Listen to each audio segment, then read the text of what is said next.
Mbitika ya faino ya gikombe gya Kenya Cup mubira wa gonya irarehe hamwe thu cia ihinda ira ya KCB na Kabras Sugar na kuria gathakirwo na the club mucie gwa Kabras. KCB in the green and blue hoops and Kabras Sugar nio maraigetwo iguru wa metha na ni thutha wa kimera kiega na semifinal yao ya muthia kiumia kihituku maguthira Strathmore na point 39 gwa 19 mbitika iria mathakire kiharo kiao kia mucie. Nyinkwa Odhiambo finds the floor.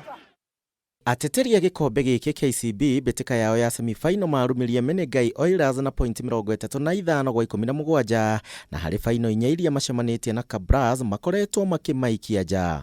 For the Oilers, Ojango has a man in support and this is going to be a try for the Oilers.